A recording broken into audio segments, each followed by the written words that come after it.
A high school teacher, who is in her 7th year this year, opened the results of the teacher evaluation last fall and couldn't believe his eyes because a student anonymously left a sexually harassing text that referred to a specific body part. I'm really embarrassed and completely at a loss about who wrote it. This is undeniably a crime. Meeting students or attending classes has become increasingly awkward and somewhat intimidating. 6 teachers from the same school filed similar claims. The school and the Department of Education refused, saying anonymity was a priority. School on December 2nd is December. I always feel it at this time of year, but this year is especially strong. December is the month of evaluation, not a flood of assessments. Like all kinds of trash rushing downstream of a river during the rainy season, I spend a busy day swept away by all kinds of evaluations. Evaluation of children's performance starting with teacher competency development assessment. After class there's an achievement evaluation, followed by instructor evaluation, manager integrity evaluation, and curriculum operation evaluation. Every day, I'm caught in this wave of assessments. Scores for students' performance evaluations are stacked high on my table.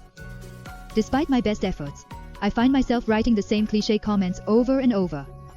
Suddenly, it hit me. December truly is the season of evaluations. This same feeling comes over me every year. This year is more urgent. However, it is comforting to know that teacher competence development assessments will be abolished starting next year. Every year, parents show warm attention to students in the questionnaire filled out by students. Every time I saw the same item, I sighed. I don't know why the sincere approach to children in the classroom and the warm standards in evaluation and items are so different. Every time the results came out, I would look at the score next to my name and blame myself, wondering if I was such a poor teacher. But I don't end up being evaluated. It's also my job to evaluate. Instructor evaluations range from sports instructors, coding instructors, Korean music instructors, and after-school instructors, especially when I was in charge of sports a few years ago.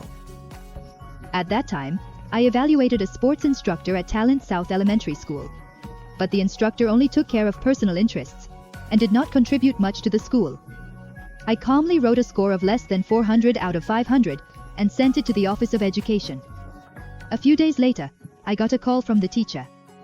If the teacher's score is too low, the instructor may not be able to renew the contract. Can you raise the score a little? After hearing those words, my worries deepened. In the end, I raised my score a little and resubmitted it, wondering if I should really make an honest evaluation or compromise considering reality. But I still remember the bitter feelings at that time. Who is the assessment for? Is it just a formal process? Or is it a tool that can genuinely contribute to someone's growth? Children also carry the weight of evaluation. Paper-based evaluation. From announcing performance evaluation projects to organizing life records, adults say it's time to check how much children have grown in a year. But for children, it's just a series of stressors. A few days ago, a child whispered while looking at the test paper. Why is it important to study well? Those words lingered in my ears for a long time. The evaluation I give my children is not a springboard for growth. Shackles that bind their wings? December is busy for another reason. This is because the application period for various committees has begun. This year, the National Special Education Rights Monitoring Group will challenge the EBS Deliberation Committee. Next year, we also plan to target the Creative Foundation Textbook Monitoring Group. Since there are so few, it suddenly occurred to me that maybe they are enjoying the shackles of evaluation. My life is a repetition of deliberating, revising, and evaluating. But why is being evaluated so painful? December is really the month of evaluation. The evaluation items creep out like earthworms when it rains and bother me.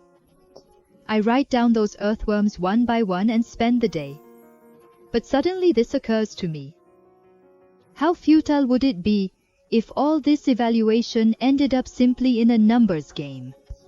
I want evaluation to become a tool for real feedback and change, rather than a mere format. Today, I was careful to spend another day in the tsunami of evaluation.